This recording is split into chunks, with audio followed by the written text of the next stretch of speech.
So you may or may not be aware of a story that we did last year about fatality on board a super yacht in Antigua.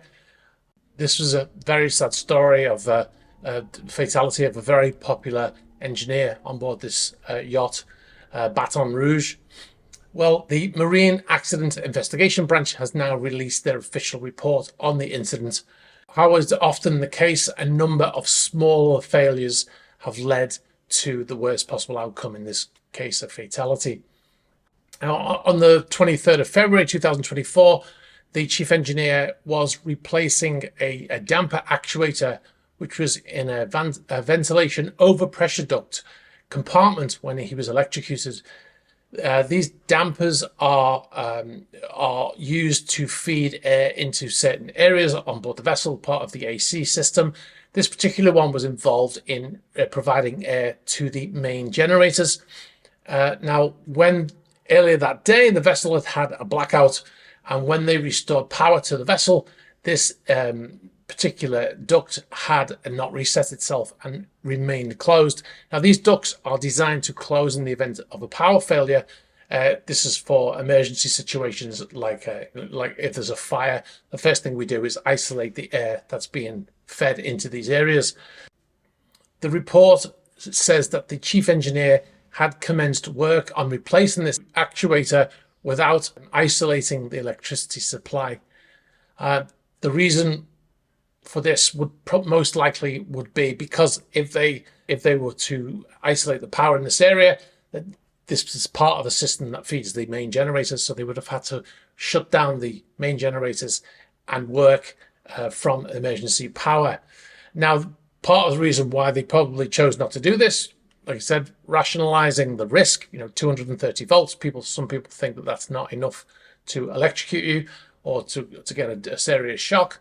Also, the temperature in the area on this vessel where the chief engineer was working at the time, the ambient temperature in this compartment was 50 to 55 degrees Celsius, which is 130 degrees Fahrenheit.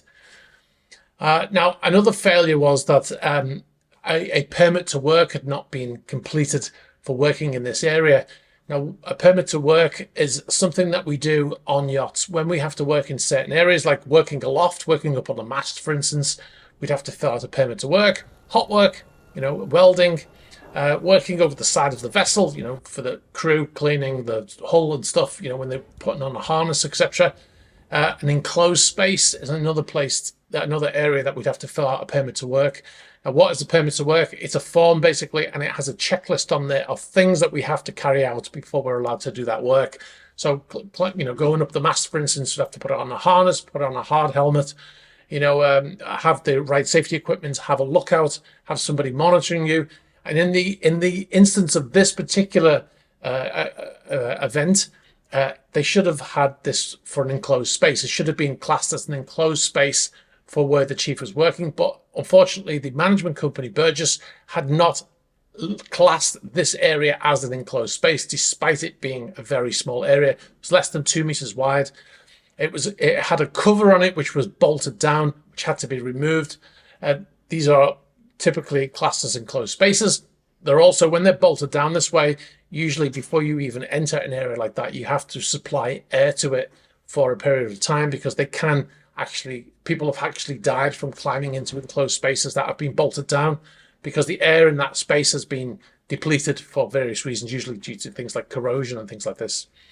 So the chief had gone into work in this area and actually was working on this live actuator. He'd removed the actuator from the duct and opened the duct manually so it would continue to supply air.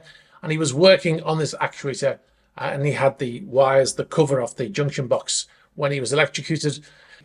Another failure is that they never had anybody watching him. Usually you have a person watching in case something happens. They didn't have that. Also, because of the area being so hot, the chief was it was sweating profusely in this area, which lowers the resistance to being electrocuted. So, like I said, a number of things in this instance that added up to the fatality. Once they realized he'd been electrocuted, when they tried to remove him from this space, the chief officer when he touched him, he was electrocuted as well, because the chief engineer was still live. He was still connected to that electricity supply. So by the time they managed to retrieve him from this area, his heart had stopped, and they were unable to restart his heart, and he was later pronounced dead. So very, very sad situation. The management company has made a number of changes to the way they do things, as well as the vessel, classing this as an enclosed space and changing the way things will work. Like I said, when you fill out a permit to work, the reason why we do this is to make sure all of the safety things are in place before that work is carried out, because there's a tendency to just want to get on and work and then not go through these things, and then something happens. Thanks very much for watching this video. You've been watching a Superyacht News clip. If you'd like to see the full unedited Superyacht News video, you can click on the link over here. You can also find our channel links below here. And if you'd like to see more shorter videos like this one, be sure to subscribe to this channel.